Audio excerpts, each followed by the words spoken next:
Halo, kembali lagi di podcast Ngegogon dari Tisa Kops. Ngegogon podcast ini Bang Fajar. Jadi kita tuh ngobrolin gosip-gosip yang underground. Asik. Dan kali ini kita bersama Bang Fajar Okto, seorang lighter, seorang lighting designer yang udah kemana-mana kayaknya, nasional dan internasional ya. Masih sekitaran. Masih deket-deket aja kok. Iya. Tapi udah ke Eropa juga ya kayaknya. Eropa belum. Oh, Eropa belum. Amerika. Ya, sekali. Aha. Asia, Kalau Asia udah berapa negara? Jepang, Taiwan 2 kali, Malaysia. Taiwan sama Malaysia. Nah, Jepang sekali. Oke. Itu ngelampuin pertunjukan semua ya, Bang? Kalau yang Malaysia teater sama musik. Ada 2 kali di beda kota. Oh, beda kotanya. Musik festival atau khusus gigs gitu? Khusus konser tunggal. Ya. Bayarannya gede pasti. Ya cukup lah, cukup menghidupi kita semua. Ini Bang, lu lighting udah berapa lama? Profesionalnya? Ya. Profesional tuh berarti dari tahun 2015. 2015, berarti udah 5 tahunan ya? Lebih dong. Sekarang 2002. 10 tahun berarti ya? Sorry. 2015, oh iya. Aku baru tamat sekolah tuh. Iya. SMA. Tamat SMA, terus aku ke Jogja 2015. Berarti sebelumnya proses lu nge-lighting tuh tetap ini ya, tetap apa ya? Terima kasih gitu-gitu ya. Iya, dulu kan karena awalan dari kampus. Kuliah di salah satu kampus kesenian di Bandung kan. Sekolah Tinggi Seni Indonesia di Bandung. STSI dulu kan. Sekarang isi. Oh, dulu masih STSI ya? Iya, waktu itu. Itu awalnya kan dari jadi tiap angkatan itu pas beres ospek ya, ada masa bikin karya gitu. Bikin pertunjukan terus udah dibagi-bagi tuh orangnya. Si A apa-apa. Nah, kebetulan gue tuh masuk di divisi artistik. Oke. Terus ditawarin, ini siapa yang pegang lighting? Yang waktu itu kan gue tuh nggak ngerti maksudnya gimana. Iya. Berarti awalnya lu nggak ada fashion di lighting awalnya? Enggak, gue tuh dari SMA itu kenal pertunjukan nggak pernah nonton. Oke. Gue nonton pertunjukan tuh paling konser gitu. Kalau seni pertunjukan teater tadi nggak pernah nonton. Gue baru tahu ada nonton gitu pas kuliah malah. Pas kuliah ya. Terus langsung disuruh buat megang lighting. Ditawarin, ya. Terus ya udahlah. Karena gue nggak bisa acting kan, gue bisa main teater. Itu salah satu pilihannya. Iya. Masa nggak bisa acting? Acting nipu-nipu gitu. Oh, itu mah natural. Itu nipu anak orang. Iya. Oke, berarti gitu ya ceritanya ya. Iya, dari kuliah ikut. Jadi sebelum dikasih mentor waktu itu, gue inget namanya Wahyono. Sekarang dia di TV. Nah, itu salah satu guru pertama yang ngajarin gue lampu, ngementorin gue lama tuh. Si Wahyono namanya. Dia di TV, salah satu TV. Kalau TV itu swasta semua ya? Swasta semua sih. Nggak ada yang negeri kan? TVRI kayaknya. TVRI doang. Apa ya? TVRI negeri kayaknya. Indosiar kalau nggak salah, lupa. Disuruh sebelum dipegang mixer waktu itu, disuruh kan, jadi waktu itu prosesnya 6 bulan tuh. Biasalah kalau teater kan harus lama kan. Waktu dulu. Iya sih, sekarang juga lumayan lah. 5 bulan, 4 bulan lah. Jadi selama proses 6 bulan ini karena dia waktu itu senior, dia udah pegang ujian-ujian, jadi suruh ngikut, ngeliatin, bantuin. Berarti kayak konsep nyantri gitu ya? Ya kayak nyantri, kayak nyantri. Ikut aja kemana dia Iya, iya. ngelampuin. Tapi lu dia sambil ngejelasin apa lu cuma ngeliat doang? Awalnya ngeliat doang. Kan dijelasin juga waktu itu, karena gue kan nggak banyak nanya waktu itu ya, karena nggak ngerti mau nanya apaan. Iya, iya. Karena bukan passion lu juga sebenarnya gitu ya. Jadi ya udah gue ngeliatin aja. Terus paling disuruh tuh lampunya geserin. Terus diajarin dulu nih cara geser lampu yang basic-basic yang iya, iya. Yang manual ini ya, manjat-manjat gitu. Itu manjat. Tapi kesentrum udah berapa kali? Udah nggak kehitung kalau itu. Zaman kuliah udah nggak kehitung. Nggak kehitung. Iya, iya. Sampai kebakar, ketempelan lampu. Ada nih pernah bekasnya. aja. Ada nih. Iya, iya. Padahal waktu itu belum ada duitnya ya. Tapi tetap aja begini. Kan kuliah junior. Oh iya. Junior kan nggak bisa apa-apa dulu. Iya, iya, iya. Ikut ya bang. Oke. Kesentrum nggak apa-apa gitu. Anjir. Iya, iya. Lagi kan waktu di kampus itu secara safety-nya sangat ya rawan banget ya. Rawan banget tuh sebenarnya. Tapi karena pengetahuan dulu ya udahlah. Kurang, terus juga modalnya nekat aja kan. Takut sama senior diomelin kalau lama. Ya. Lu kan udah ngelewatin ini ya bang ya, dari masa yang kolektifan atau gratisan gitu sampai yang benar-benar dibayar gitu. Nah sekarang ini kan apa ya, bisa kita bilang kayak standarisasi bayaran para seniman lah gitu. Termasuk juga para teknisi-teknisinya di sana gitu. Lu ngelihatnya hal itu kayak gimana? Udah pantas dibicarakan apa enggak?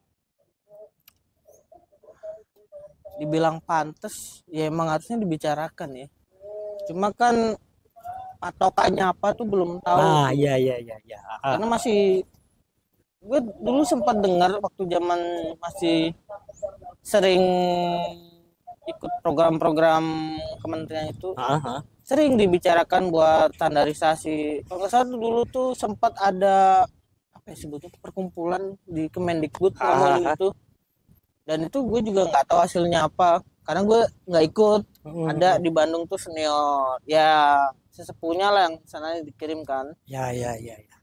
Dan itu juga nggak tahu berlaku nggak tahu nggak sampai sekarang karena setahu gue sampai sekarang juga nggak ada standar yang pasti ya, buat kalau sekarang dan bahkan kan ngomongin bayaran tuh sebenarnya enak ya. Agak sensitif aja gue.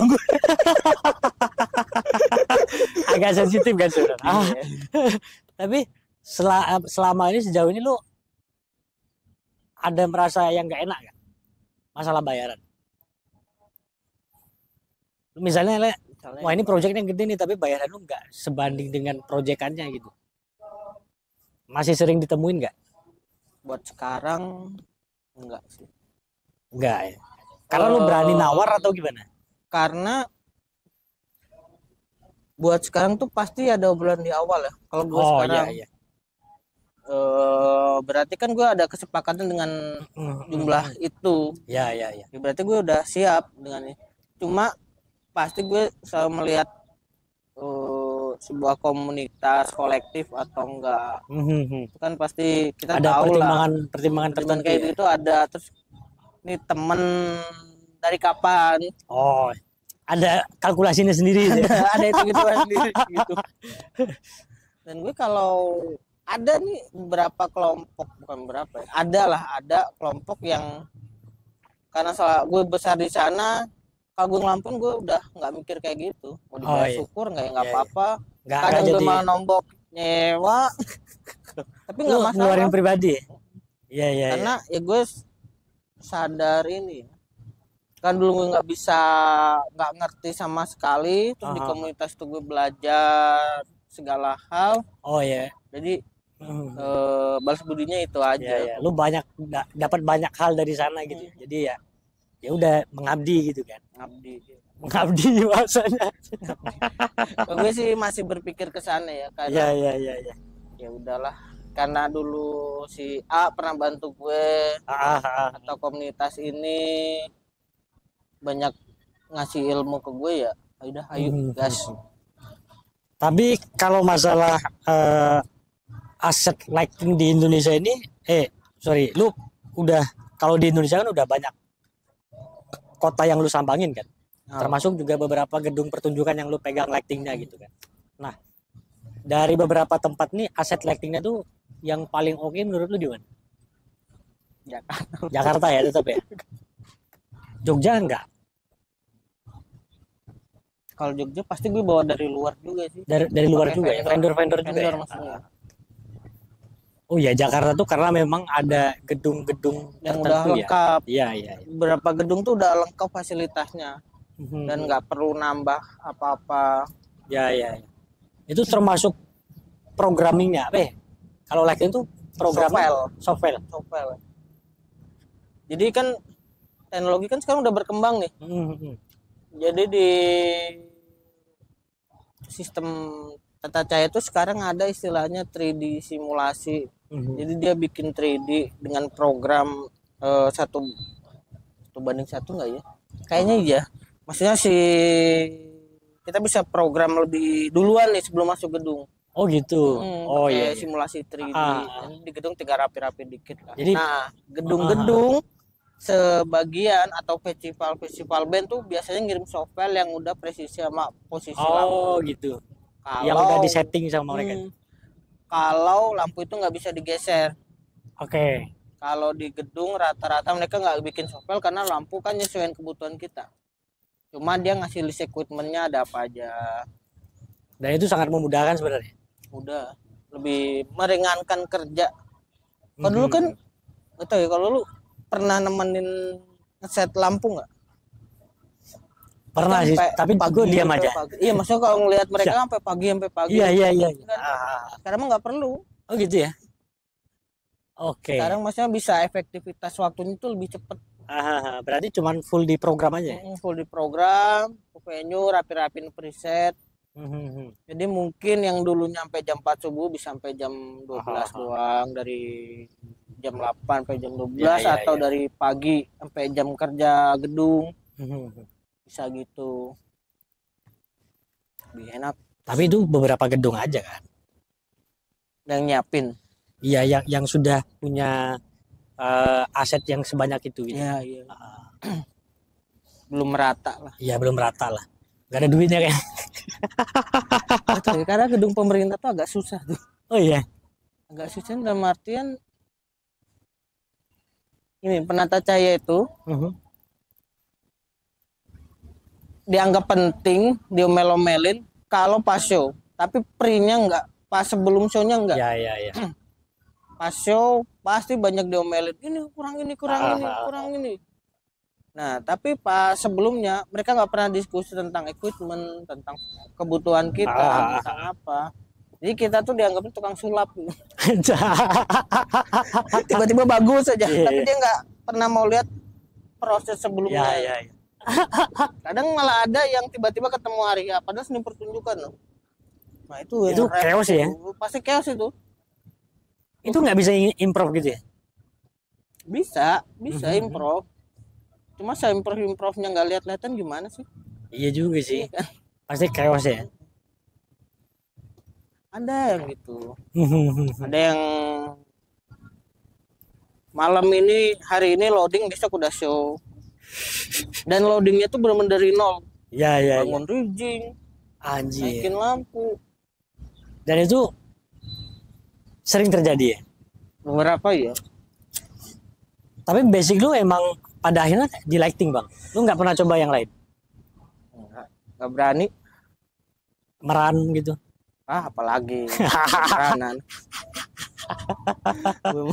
musik nggak juga? Berarti emang di lighting ya? Cacat nada. Anjir. Sama ini sih, sekian tahun kan, lu udah 10 tahun, udah 15, 25, 10 tahunan lah ya. Yang profesional, belum yang dihitung yang enggak ininya ya. Terus eksperimen lu tentang lighting ini apa aja? Maksudnya? Lu punya kegelisahan sendiri nggak tentang ketika lu nge-lighting pertunjukan nih, konsep tari sih yang lebih ini ya. Karena kan kalau tari itu kan ada unsur-unsur tubuh yang pengen ditampilin. Nah, lu bereksperimen dengan hal seperti itu apa enggak?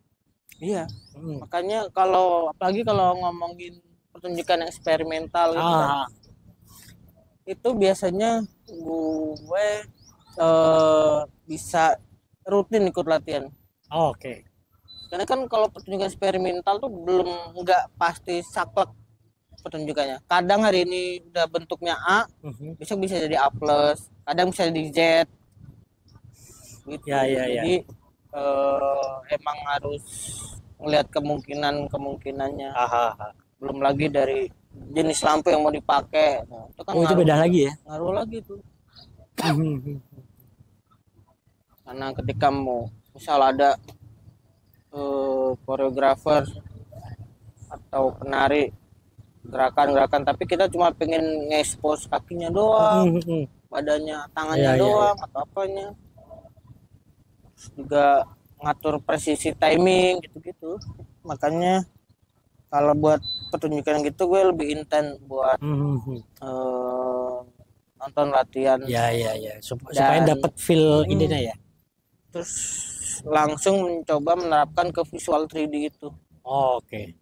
Minimal setelah 70% gue kegambar bentuk visualnya kayak gimana gitu. Walaupun nanti realnya mungkin ada Ada yang diedit-edit berubah dikit dikit-dikit lah. ya. Ya, ya, ya, ya. Dan sejauh ini Bang lu kerja sama yang gak enak sama siapa? Langsung gitu ya pertanyaannya ya. Yang paling gak enak lah gitu. Sebutkan namamu boleh.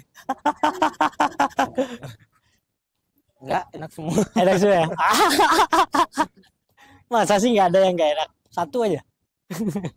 Enak semua. Enak-enak semua ya? Gue ngalamin enak-enak semua sih. Ah. Nggak enak tuh dalam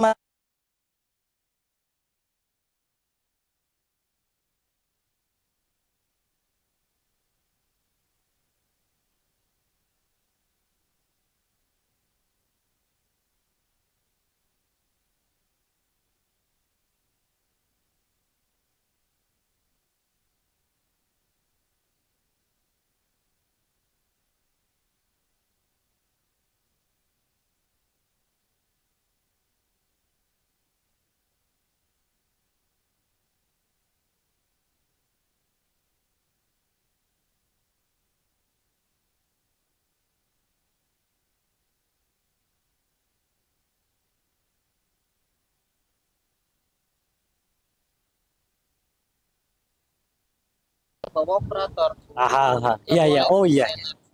Nah, gue nggak lihat latihan tiba-tiba improve di mana. Oh iya, iya, iya. Iya, iya. Nah, itu pasti gue bakal minta direct kan. Fungsi gue di sana itu ya operator. Operator aja. Operator aja. Oke, oke. Berarti memang ada yang tukang bisiknya gitu ya?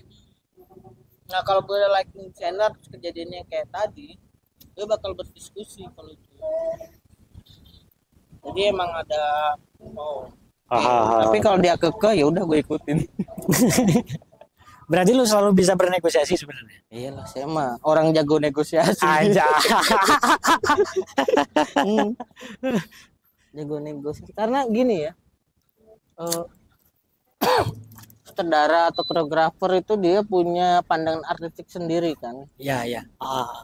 Karena mungkin gini ya, sederhananya ketika aktor kita dia minta spot terus kita nggak mau dengan alasan oh ini kurang artistik dilihatnya, Ya. tapi dia punya pendapat bahwa itu ada pemaknaan lain di cahaya spot Ya, itu. ya, ya. Lu nggak bisa apa-apa gitu. Nggak bisa apa-apa karena itu ada makna yang mau disampaikan dan gue berpikir tapi ya konteks juga gitu. Oke. Maksudnya cahaya itu kan harusnya ya harus cerdas. Harus cerdas juga ya, Cerdas. mempertimbangkan banyak hal gitu ya. Dengan banyak hal karena dia harus baca naskah, melihat gerakan tari, terus tahu dia ngomongin apa sih pertunjukan itu. Ya, ya, ya. Terus oh kalau lu sudah koreografernya gitu, oke, gue kasih spot tapi sebelumnya gue bikin siluet dulu ya. Jadi ada jembatan sana, ada diskusi-diskusi, tawaran-tawaran gitu. Tapi kalau yang misal gue pengen gini, kalau gue posisi operator gue ikutin. Oke, oke. Ya, ya, ya, ya. Gitu sih. Terus kalau lu ngelihat Lighting Man hari ini gimana bang? Pertumbuhannya lah. Kan lu udah termasuk senior lah gitu daripada yang baru-baru mulai gitu. Ya, Udah pada bagus-bagus atau banyak cacatnya atau apa? ya kalau baru mulai mah pasti jelek lah. Iya ya. Nggak mungkin lah tiba-tiba ini. Jago. Gue juga Jatuh gitu cahayanya kan. kasar banget gitu. Ya pastilah. Kayak Picasso aja baru mulai gambar kan nggak mungkin. Iya. Gambar gue Langsung bagus. ini ya. Pasti. Spektakuler gitu. Karena itu kan proses ya kalau kayak gitu-gitu. Maksudnya yang tapi justru sekarang itu sebenarnya dipermudahkan untuk orang yang mau belajar. Karena teknologi udah canggih lah. Udah ada simulasi 3D, terus mixer yang bisa pakai by software. Jadi tinggal kalau softwarenya Oh, iya. Workshop juga ada banyak ya sekarang ya? workshop juga udah banyak, komunitas tuh udah banyak yang bikin workshop, komunitas Iya. profesional. Oh ya, yang bikin workshop lighting gitu ya?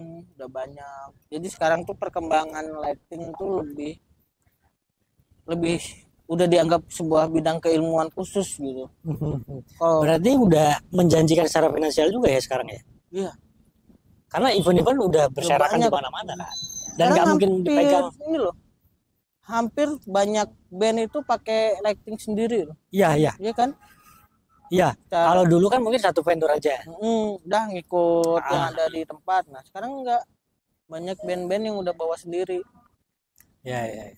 Ya artinya posisi lighting di dalam pertunjukan atau show itu udah menjadi hal yang penting juga ya. Yang penting. Karena sekarang kayak band aja ya.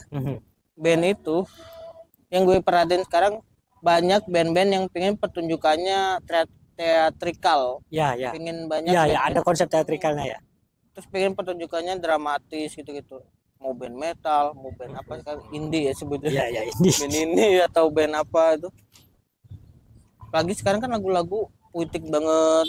Nah, mereka tuh pengen nge-expose lagunya. Jadi ya pengen bikin sebuah pertunjukan teatrikal aja. Salah satu yang faktor yang paling mendukung dan memungkinkan buat melakukan itu kan cahaya. Ya. Dan terlihat secara visual ya. Kan kalau konser nggak ada cahaya, mending dengerin Spotify.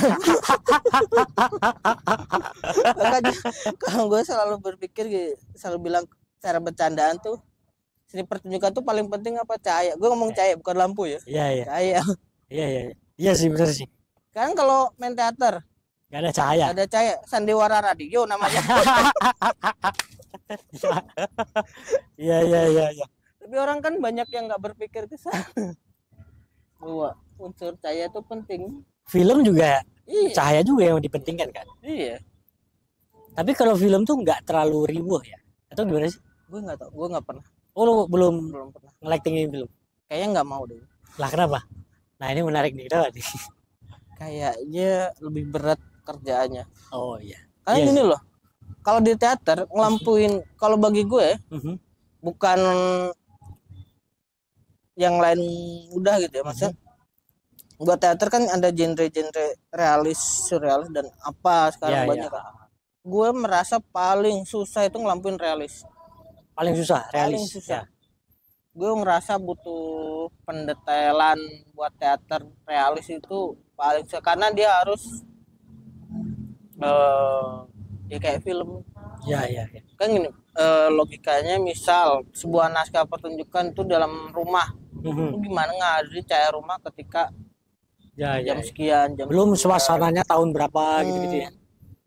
Misal rumah ada jendela sebelah sini. Kalau pagi mungkin ada cahaya masuk. Tapi apakah selama pertunjukan itu dia di jam yang sama? Iya. Pasti dia bergerak ya. Bergerak. Nah kayak gitu-gitu. Gue maka agak susah. Iya. Minimal ketika ngelampuin realis itu bayangan di bawah semua nih. Jangan ada yang ke. Oh gitu ya. Iya. Berarti di minimalis. PR lu yang paling berat tuh kalau realis tuh apa? Lu harus satu baca naskahnya kan gitu. Ya pasti. Yang kedua ya bikin yang jadi pertimbangan banget gitu. bikin ruangan itu jadi nggak over. Jadi Oke. memang benar-benar natural sih cahaya itu. Itu nggak susah ngatur intensitas, Iya iya. tebel gitu tuh. Itu susah tuh. Susah Iya banget iya itu. iya. Menurut gue itu hal yang paling susah. Ngatur intensitas sama warna kalau di cahaya. Oh iya. Iya iya iya. Kayak terus maksudnya itu kan pendapat masing-masing, selera masing-masing. Ketika suasana pagi, setiap penata tuh pasti punya pandangan masing-masing gimana dia observasinya.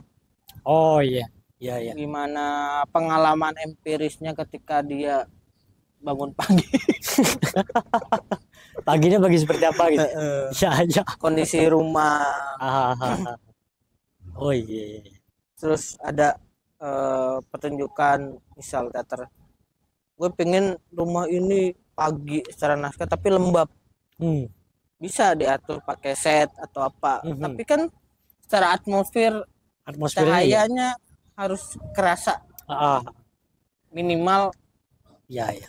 Orang-orang kayak ngerasa bahwa ya. oh iya. Agak gini ya. Nah itu agak ya menurut gue susah tuh malah drama realis kalau pendidikan teater. Itu yang paling susah ya sama ini. Menurut gue ya. Bukan yang lain gampang ya. Iya ya. Yang lain susah-susah juga ya. Susah. Tapi kalau yang surrealis tuh atau absurd atau apa tuh lebih ke eksperimennya kan. Lebih ke eksperimen. Iya iya. Warna main-main warnanya. Angle, posisi. Nah, kalau itu main percampuran juga nggak?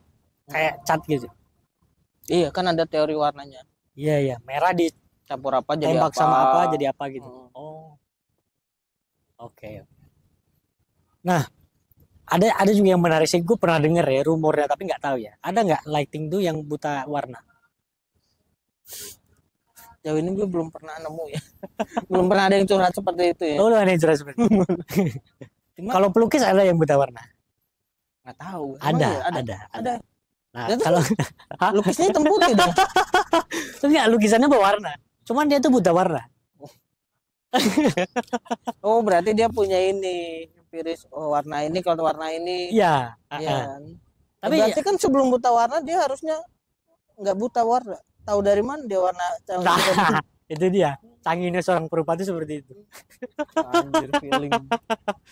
Tapi bukan feeling, tapi memang dia ngelukis, bener lukis. Cuman dia buta warna. Cuma kalau di cahaya mungkin bisa ya, mungkin bisa. Kemungkinannya bisa karena warna di cahaya tuh ada palet kalau teknologi sekarang. Tinggal nyampur situ aja. Iya. Maksudnya kan udah ada namanya nih, ini red, green, blue. Ya tinggal mix. Jadi dia emang harus sering baca jatuhnya. Iya. Warnanya campur warnanya jadinya apa kalau di cahaya. Oh, gitu ya. Mungkin ya gue juga. Ini insting gue aja, perkiraan gue aja. Tapi buku teori cahaya itu ada nggak?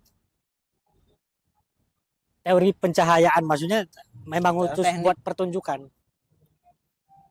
Di luar teknik dasar ada ya? Di luar banyak. Di Indonesia gue belum pernah nemu. Profesor lighting juga nggak ada di Indonesia ya? Di Indonesia gue belum, setahu gue belum ada. Doktor gitu, nggak ada ya? Belum ada deh. Harusnya ada tuh, terus dia nulis buku teori pencahayaan pertunjukan misalnya. Iya, belum ada. Menarik ya. Belum ada sih, setahu gue di Indonesia belum ada. Iya. Iya sih. Cuman di luar gue bukan banyak. Ada beberapa yang file PDF-nya. Oh iya. Ya cuma ya gitu. Bahasa Inggris. Bacanya agak ribet ya. Jadi harus 2 buku 1 kamus. Oke Bang, ini terakhir mungkin ya. Cita-cita lu sebenarnya dulu apa Bang? Pemadam kebakaran. Sumpah. Masa iya? Waktu kecil gue pengen jadi pemadam kebakaran. Kenapa? Nonton Power Ranger kan dulu. Serius? Ranger merah kan dulu pemadam kebakaran. Iya. Emang iya? Serius. Gue serius. Oke. Karena terus gue dulu kan suka lihat film pemadam kebakaran tuh kalau sirine bunyi. Oh iya. Keren effort banget ya. Effort terus turun dari tiang ke bawah, jepin mobil. Heroik banget ya. Heroik. Tapi kalau lihat kondisi sekarang enggak deh. Repot banget sekarang damkar. Aduh. Aduh. Damkar apa-apa sekarang damkar. Iya sih, apa-apa ada ular dapat damkar. Mending kalau gitu. Cantol apa juga. Anting ke cantol kursi aja bisa dibuka sendiri, harus ke damkar. Anjir. Sampai curah-curah kan ke damkar sekarang. Iya. Absurd sih, lu pernah Mana bercita-cita keren tau. jadi damkar ya? Iya. Oke, Bang, apa? Advice aja. RPS apa?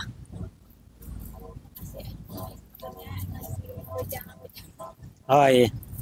Oke, Bang Fajar Okto. Quotes of the day. Ini deh apa? Ngelihat perkembangan lighting di Indonesia, terus apa ya pesan dan kesan lu. Jangan pesan dan kesan ya, tapi apa ya? Hal-hal yang pengen lu sampein lah gitu tentang lighting di Indonesia, baik itu untuk lighting pemula atau aset-aset lighting yang sudah ada di Indonesia. Apa ya? Kalau ya ini aja sih, kalau ya kalau yang mau belajar tuh buat saran mending mulai dari nol, dari basic. Dia tahu equipment, tahu barang itu penting karena ketika kita ngelampuin kita nggak tahu jenis lampu apa yang dipakai itu kan cukup takut cukup fatal. Maksudnya ketika kita pengen bikin efek siluet terus pakai lampunya parken yang nero lagi, itu kan sebenarnya bisa, cuma kan bikin siluet di layar nggak mungkin, nggak selebar pakai lampu jenis yang halogen atau apa. Terus secara teknikal kita harus belajar, tahu lah minimal. Jadi kalau ada kredit apa kita juga tahu, oh ini langsung bisa memecahkan masalahnya gitu. Terus ya berproses aja sih maksudnya. Terus jangan sering-sering lah ikut workshop, ikut nanya. Lu bikin workshop nggak? Nggak. Lah kenapa? Ya masa gue ayo ikut workshop sama gue kan aneh banget. Enggak, kepedean maksudnya banget. di luar ini. Lu pernah bikin workshop? Enggak. Tapi pengen ada bayangan pengen ke depan bikin workshop nggak? Karena penting juga sih, Bang. Enggak. Saya Pengen tidak lah. sepede itu bikin. Sama Tilik Sarita nanti dibikinin. Insyaallah ya. Gue enggak tiba-tiba ayo ikut yuk. Kan aneh ya. Iya sih aneh. Tapi kalau misalnya ada program lu jadi narasumbernya pematerinya di sana, lu welcome aja sih. Iya. Ya itu aja kalau yang buat muda. Ya berproses aja dari proses aja ya. Ikhlas yang penting.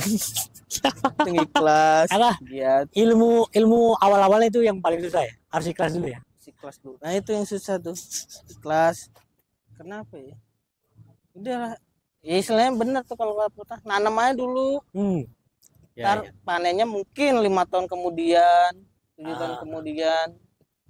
Toh yang dunia gitu kan dari mulut ke mulutnya cepet. Oh iya. Oh di si A bagus nih.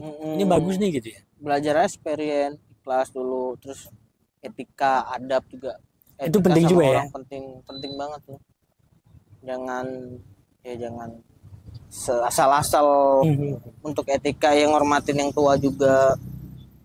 Pagi kalau kita di ayah atau diminta bantuan sama seorang seniman tua. Ya. Jangan seolah-olah kita udah tahu banyak, ngedikte ini harus gini, ini enggak, secara teori enggak gini. Siapa sih? Secara etika ya baik-baik. Ya. Gitu sih paling kalau. Oke, Bang Fajar Okto, terima kasih, kita udah setengah jam lebih nih ngobrol-ngobrol tentang masalah lampu ya. Mungkin nanti itu bisa diagendakan ya sama Tilik Sarita. Punya program workshop nanti Bang Fajar Okto yang isi gitu. Apa? Yang bisa menghasilkan uang langsung. Kita bikin mesin uang aja. Ada yang jual tuyul second. Kalau mau. Anjir, tuyul second anjir. Tapi masih bisa kerja. Ya, agak lambat doang. Udah tua tuyulnya. Oke, Bang Fajar Okto, terima kasih udah mau ngagogon bareng Visa Cops. Thank you, Bang. Oke.